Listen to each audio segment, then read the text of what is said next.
Hello, everybody. This is Ryan over at High Carb Regenerator. Today, I have Victoria over at Nutrition by Victoria, and I just wanted to ask her a few questions. How she got started? Did she do raw? I mean, let's just get started here. So, welcome to the channel. Thanks for having me, Ryan. Yeah, and she's got an Instagram and a YouTube. I don't know if you've got anything else. I really don't get on any other platforms, really. I think you have a group on Facebook too, right? Yeah, it's private, so Okay. that's a membership type group deal. Okay. And how exactly did you get started on the vegan? That's the question I like to ask everybody because it's interesting to see where everybody came from. Yeah, so my journey dates back to when I was like in my late teens, early 20s, actually. I've always been really kind of interested in, well, I wasn't always interested in nutrition, but I had gained like the freshman 15 in college. And for the first time, I was like, whoa, like maybe I should look at what I'm eating. Like prior to that, I was an athlete heavily involved in playing basketball, and it just kept me really slim. I could eat anything I wanted, and I just like always had like a fit, lean body. But at the same time in college, I also developed like a lot of stomach issues. And so, I was like eating fast food, drinking a lot of alcohol, the typical things that college people do. And I took a step back and was like, okay, I need to change some things if I want to like keep like fit and healthy and good at my sport, because I was playing college basketball also. And I just wanted to feel better, help my gut out, things like that. So I did the typical, like cut calories, cut carbohydrates. I ended up like eating like a healthier diet in general, which was a good thing at the time. But I found it was really hard to like maintain. So I started like yo-yo dieting pretty much. And then I was like, I don't want to do this anymore. I want to find something that's a bit more sustainable. So I hopped on like the vegan train, also to like help my gut out, because I wasn't having any luck like eating a low carb diet. Like it pretty much like made things worse like after a while. So from there, I wasn't able to like, I was trying to be vegan, but I couldn't sustain it because I didn't know how to. I didn't know how to eat enough carbs, basically. Yeah. At that time, carbohydrates were demonized, and every single diet book that I read, like it was all low carb, low calorie. And finally, like I actually went raw vegan, but I went like low calorie, lots of fasting, raw vegan. I'll quote the Mucusless Diet Healing System book. I don't know if you're familiar with that. Everybody wants me to do videos on it. I'm just not terribly interested, honestly. It's basically like a low calorie, raw food, fasting, like Bible, basically. The guy that wrote it in like the early 1900s. A lot of people swear by it. It led me down the road of like metabolic damage, like severe. Like when I got done with that, my boyfriend, who is now my husband, was like, I think you're anorexic. So after that, I was like, okay, I need to figure out like what to do with myself, because at some point I would like to have kids. Like my stomach issue was still not under control. And I was like severely underweight. So I'm 5'11" and a half, and I weighed at my lowest like 125 pounds, which Ooh.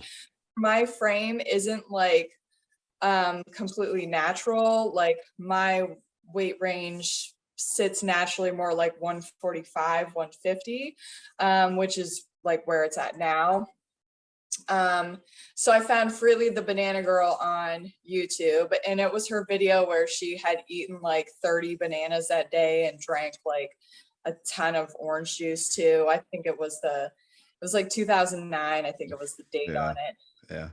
And you hear Harley in the background, like asking her questions, and she's showing her midriff. And I think that was her like turning point video for her channel where a lot of people got interested in what she had to say and her results and everything. So that inspired me to kind of go down that path too, but I didn't know like what was going to hit me. Like I gained about 60 pounds after that within like that year, just recovering from metabolic damage, adaptive thermogenesis. I actually just was writing about that because I plan on like launching a program and writing a book about everything that I've figured out like through this kind of experimentation journey with nutrition.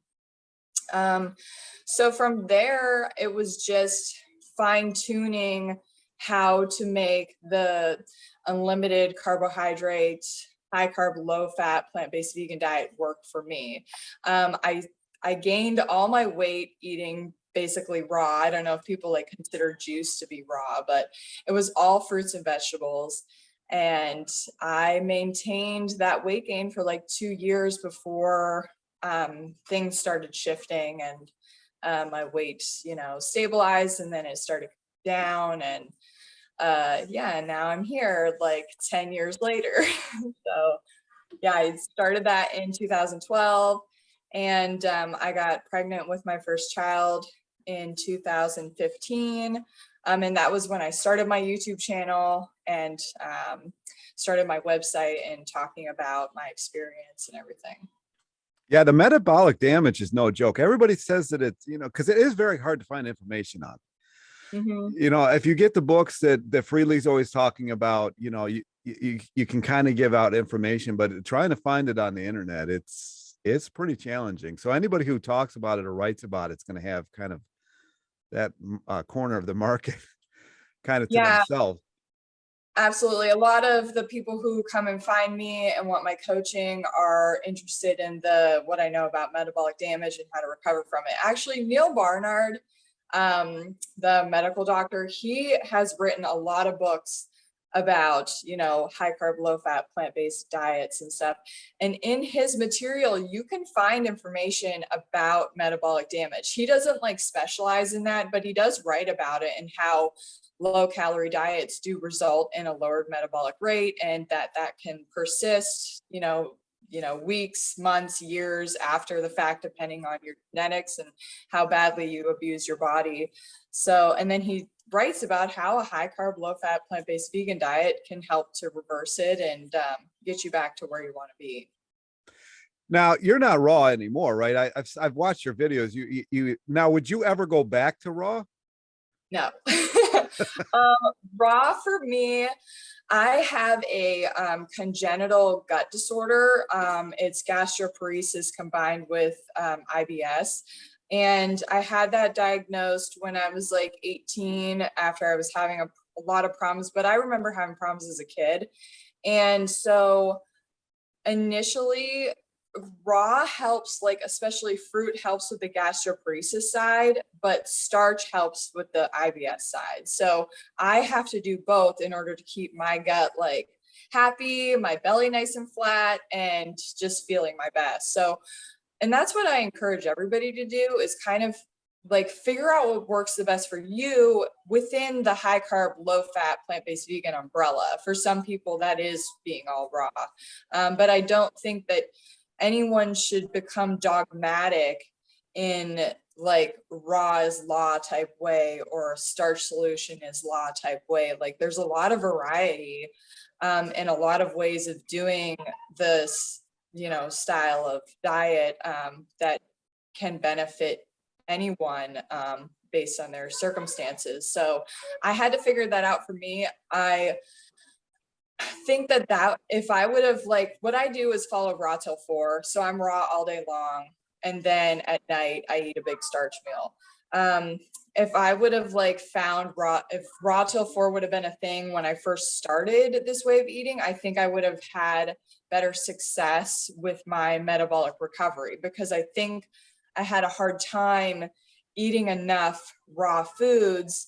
And I was like stressing my body out more because I didn't have like that other option, or I didn't let myself have that other option, because I think that like Not that being raw, I know you just did a video about eating disorders, so I did another one that's going to match up to exactly what you're saying. It'll be out today, and yeah, whenever, yeah, it's just it's about the labels that you put on yourself, because you get stuck in these labels, and it just you feel like you have to be in that label or whatever. You box yourself in, and it gets ugly. yeah, and I think that like a lot of social media influencers can cause that to happen. Like that, for me, it was the Mucusless Diet Healing System book made me think that eating starch was mucus forming and that it was going to be detrimental to my health. And so I stuck with that. But then, like, I have a master's of science degree in human nutrition and a bachelor's of science in biology. And I kind of had to like think about things logically with like my education and be like, there's not enough evidence to prove that this is a thing. And there's a lot of people like humanity has existed as long as we have because of starches. Like Yeah. we've been eating them for so long, and they aided in our brain development because we finally had a consistent source of carbohydrates. Like that's what it all comes down to, whether you're getting it from fruits or from starches. You need that carbohydrate in order to keep your body functioning properly. Yeah, and other than dates and a couple other things, I mean, what are you going to do in the winter if you don't live on the equator? What are you going to do? You know, you might have. What's that? I was gonna say, and for myself, like I have some food allergies. Like I have a mango allergy. So if I've watched these like survival shows That's with my husband, tragic. like Naked and Afraid, and there's like people who are like they won't eat the meat. They're just like gonna eat the vegetation that's available. I'm like, oh, that would be me. But then they just find like mango trees and stuff, and I'm like, I'd be so screwed because when I eat mangoes, like I break out this huge rash, and it's just not pretty. And I found out the hard way. So. That is tragic. I'm sorry. That's like one of the No, they're best so fruits. good. Is it just the skin? Because there's like latex in it, or I think it's because I'm highly sensitive to erythritol, which is like the compound that's found in poison ivy, and for whatever reason in mango, like I highly react to that, which it's contained in the mango. Because I do fine with bananas, papayas, like and other foods that have similar qualities to mango, but yeah, I just can't do mango. that I feel bad. I really do. Like papaya, I could take that. They're not food to me. Like I just anyway. What do you think? Do you think that you would have gotten out of the metabolic damage faster had you? I think you already answered this, but I really want. I'm trying to get to the bottom of this because me being raw for so many years and still having issues, it just doesn't make sense to me. Do you think that somebody would get to the point where they wanted to be faster adding in starches? I think it depends on your situation, but there's like a a line to it. So for myself, like when I was doing all raw, I was like getting a sufficient amount of calories in, but it was coming from like a lot of juice and like dried fruits and stuff like that. I wasn't doing any sugar at the time because that was not when like sugar was being promoted. But I think that if I could have swapped some of that out, because my uh, fruits and vegetables are very calorically dilute. So you're dealing with like having to eat a lot of volume for a low amount of calories. So it looks like the ideal dieter's food, right?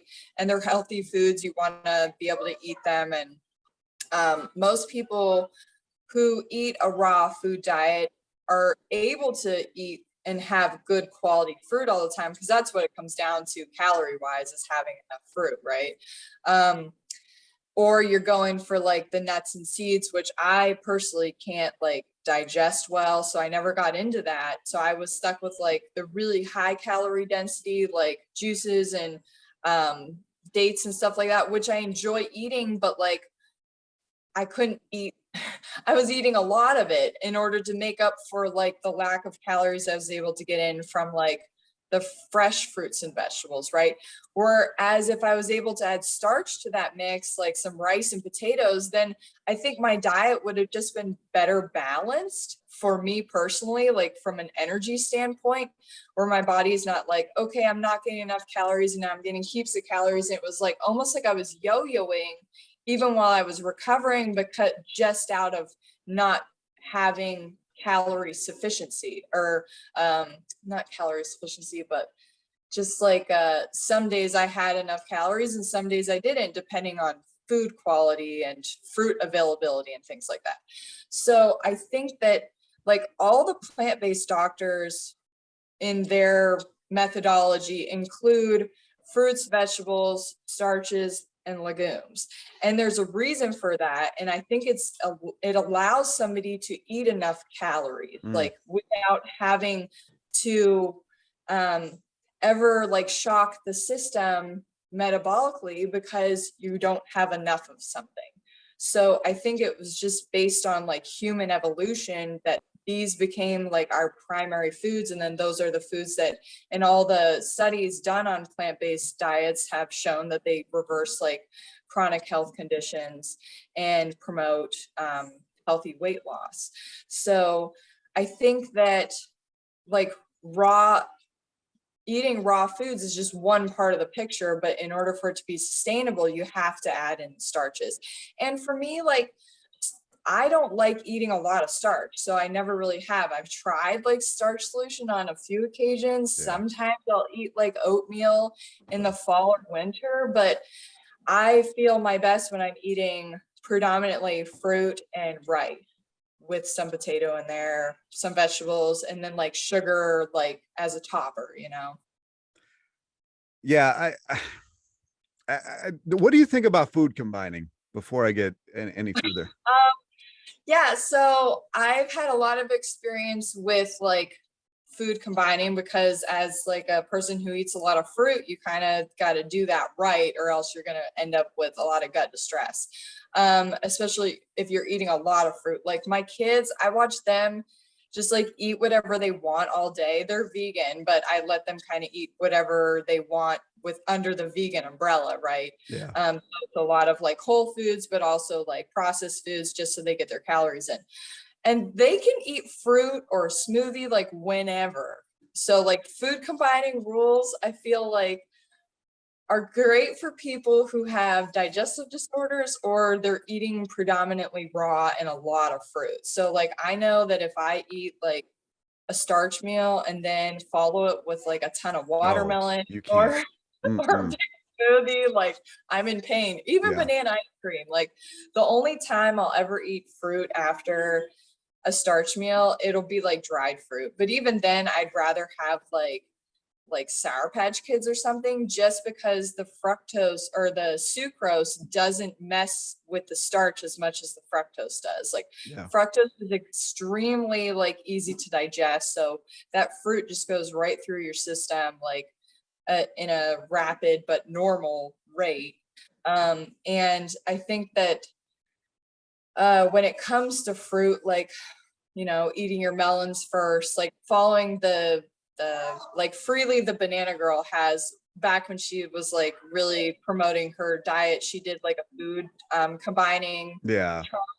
I think that that is great, like, you know, but I have had like banana smoothies with some orange juice in them and strawberries, and I've been just fine. So I think that it really comes down to like not combining melons with certain things and, you know, figuring out what doesn't agree with your body is like the best method. And also like looking into food combining rules that are available online or through Freely, like yourself, to figure out what works the best.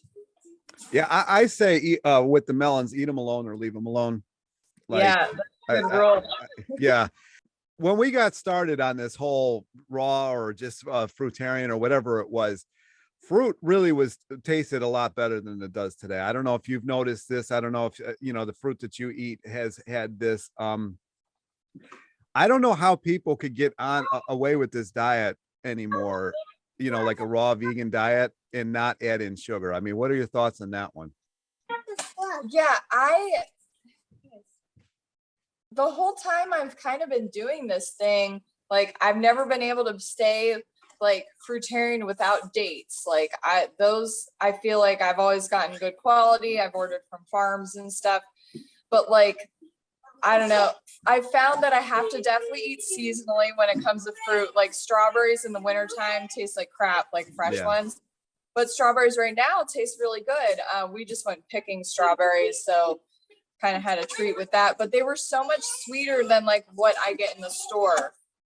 But I was able to get like some good citrus this year, and I think that being like well versed in fruit, anyways, being really well versed in just like, you know, how to get ripe fruit is very helpful. Like I had a really good bout of citrus, but I was also eating it when it was in season. So eating seasonally definitely helps. But I remember fruit as a kid, like the strawberries were just so sweet. Like Yeah. everything just tasted better.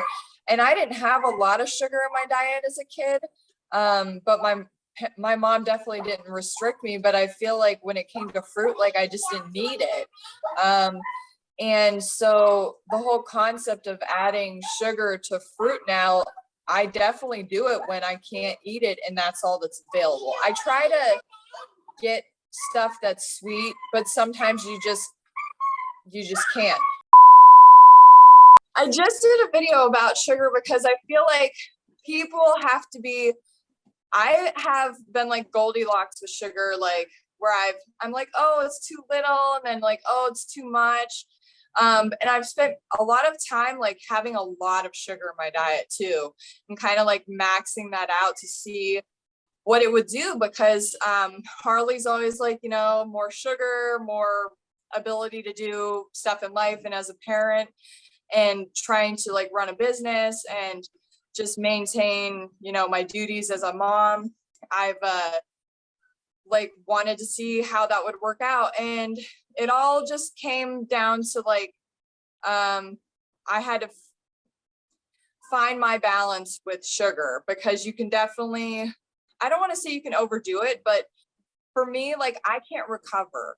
So if I'm having like a ton of sugar in my diet and I'm just like hauling ass on my bike and getting a lot of stuff done, like I find that I have a really hard time recovering from that. But then like if I don't have enough, then it's like the same thing. So for me, I just have to find my sweet spot. That's why I tell people like add sugar to taste. Like make sure you're still eating your foundational foods, the fruits and the starches, so that you're getting like the nutrients, the fiber and the water and the things that you need to be healthy. And then add sugar as you need it, like based on your taste. Like if a piece of fruit tastes like crap and you put some sugar on it and it tastes better, then that's better than not eating it at all. Yeah. But I do have like people come to me and they're like, I don't understand why I'm not getting results. And like more than half their calories are coming from refined sugar. And I have done that with myself and I just didn't get the results that I wanted. So, you know, going with just sugar to taste has like worked better for me. And I think that, you know, it's a little bit more rational for like the average person too. Yeah. I'm surprised you don't. So it like tracks from your recovery ability. Yeah. So I don't know if it's because I have like, as a parent, I'm not able to get the rest that I need, like ever, basically. Yeah. You probably need to sleep for like a whole week and just like not do a whole lot of stuff in order to get my like adrenal function at like a level where it would just be a lot easier to recover from like my bike efforts and stuff like that. What happened was I just have found that like if I think it wasn't even that long ago, maybe like 2 months ago when the weather started getting nice, I was like out on my bike, just like hauling ass, like getting all these PRs and like trophies on Strava. And then I just hit a wall and I haven't been able to like recover fully from that since. So now like when I go out on my bike, I still go out for like long rides and have gotten really good at like going up hills and stuff, but I just can't like punch it the way that I was. And it's because when I do, like, I suffer from that. And that's just because I can't recover. So Harley teaches sleep, water, sugar. Well, like for me, the rest part is always like not able to, get it where it needs to be. And that's why I had commented to you like, oh, try to get to bed earlier or something. And you're like, Yeah, no, I it just saw doesn't it. work. It's Yeah. not going to happen. It's never a thing. I'm talking single digits. It's just never, I've never been able to get to bed early. Yeah. Yeah. Well, I mean, I go to bed when I can and then I get up early and it seems like it works out. Like I feel really healthy and I'm in a good place. Like I think in general, like on this lifestyle, you just have to figure out what your goals are and how to make that work for you. Like I can't live like I'm a teenager basically and just like ride my bike around all day and do all the things that I want to do. Yeah. I Yeah. just have too much like responsibility in other areas. But anyways, getting back to the sugar thing, like I definitely love having sugar in my diet and I eat like an unlimited amount of carbohydrates every day. But I think like if you are like having trouble like losing weight or just like not feeling like your best, like maybe switching some of that sugar out for like real food would be helpful. I've actually noticed the same thing because I've been out doing this delivery stuff, trying to fill my time until the art comes back. And I've been trying to get too much in with sugar and it just doesn't work. Like it just, And I think it just comes down to like your body needs like real food. yeah. Like sugar is great as a supplement. Like that's what I call it. It's a supplement like to your diet. It's like the ultimate weight loss supplement in my opinion, because you take your meal of fruit and you put some sugar on top of it and bam, like you don't need to eat anymore once you're done with that fruit. Like you're more satisfied. You can go longer on that meal. So it really helps make like a raw diet, especially if you're trying to be raw, like more sustainable because you have a calorie source now that is like amplifying what's already in that fruit, Yeah. So. Yeah. Yeah. I guess everybody's got to play with it. I know when I interviewed Durian Rider, he said that he just sips sugar water all day, but I don't think he just only eats. I mean, because he eats other stuff. And I think Mhm. that's where it comes in with him, but I don't know. What are your thoughts? Another thing that you keep mentioning dates, I can eat an unlimited amount. I don't know how you are, but like I never get full off of dates. So I don't know how people have entire, I know Freely used to do that Daterade, but what are your thoughts on that? I can't do it. Yeah, I have had Daterade on several occasions in my life, but not like probably more than 10 in the last 10 years. Like I prefer to eat my dates. Like I like to put them in the refrigerator and chill them, and then they kind of taste like a brownie to me. So I use them as like a dessert. I also use them as like a meal like topper. So like earlier today I had some pears and some cherries. And then I was like, oh, I really need something else, but I can't eat any more volume. So I ate some dates and it completely like satisfied me and shut off like my hunger. And then I was able to just like get a bunch of stuff done. Yeah. So I don't like eat meals of dates anymore. I did in the past, but I just like don't desire to do that anymore. And I really think like getting back into like metabolic damage and like somebody's journey with their metabolism is it's a natural thing where I went from being like severely underweight and then gaining heaps of weight, and all of that changed like my hormone signaling in my body. So over time, like my leptin levels are just now so regulated that because I've been eating a consistent amount of carbohydrates every single day for 10 years, like my body just knows exactly what it needs. And then my appetite shuts off. So I used to be able to sit down and eat like a whole bunch of dates. And now I just don't desire to do that. Like I'll eat dates with like apples or dates with like at the end of like a fruit meal or something, or before like a bike ride as like a little like pre-workout or something like that. But I just like, I can't eat like a whole shit ton of them anymore. Yeah. Yeah. Like I used to. Yeah. What are your thoughts on greens? Because I know a lot of people are trying this 50-50 plate and the non-starchy vegetables. I think it's an absolute waste of time. But what is your what is your thought? Or like having big salads? I do it once in a while, but what are your thoughts? I like to eat like some kind of salad, vegetable. I'm really into like spring rolls. I make them all the time and I feature them in like my YouTube videos. It's how I like to eat my veggies. But I definitely eat veggies every day, but it's only for like one meal. So it's with my dinner meal as like a starter or like with the meal. But I'm never intentionally like, oh, I'm going to eat a 50-50 plate and like half my plate needs to be vegetables and half has to be starch like every single time. If I eat too many vegetables, like I run into gut issues. So Mm, I learned all this like when I was raw, like I can't eat too much fruit and I can't eat too much vegetables because I end up like in pain, right? Um, so for me, like I eat as much rice as I want at the end of the day, and I eat as much like vegetables as kind of seems appealing to me. Some days I'll just eat like cucumbers with my rice. Most days I am having like some leafy greens just because I feel better on them, especially when it's like hot outside. yeah. It's just refreshing for me.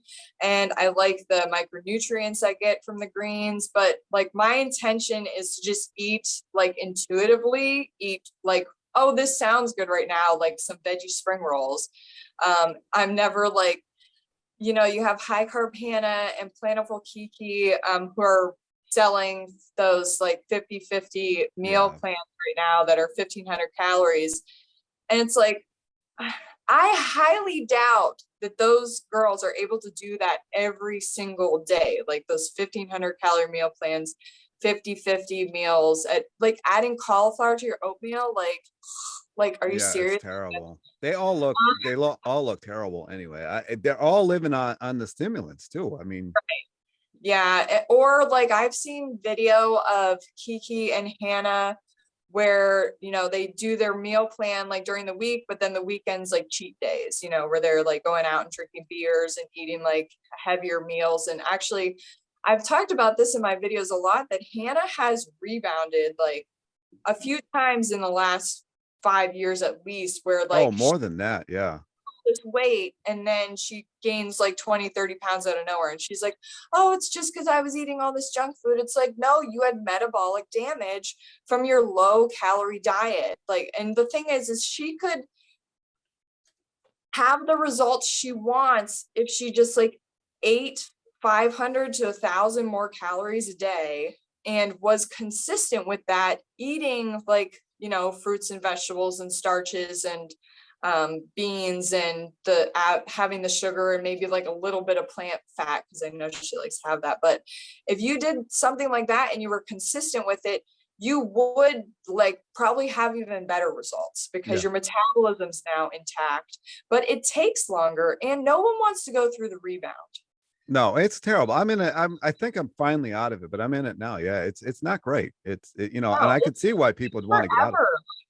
it. Yeah. Once you program your body to store fat like that, and it happens every single time you carbohydrate restrict, you calorie restrict, your body thinks that, okay, now that I'm out of the restriction, I need to store fat for X amount of time because there's going to be another famine. Like that's what gets programmed. Like Yeah. all the information that Harley has ever talked about when it comes to that stuff, like he's spot on.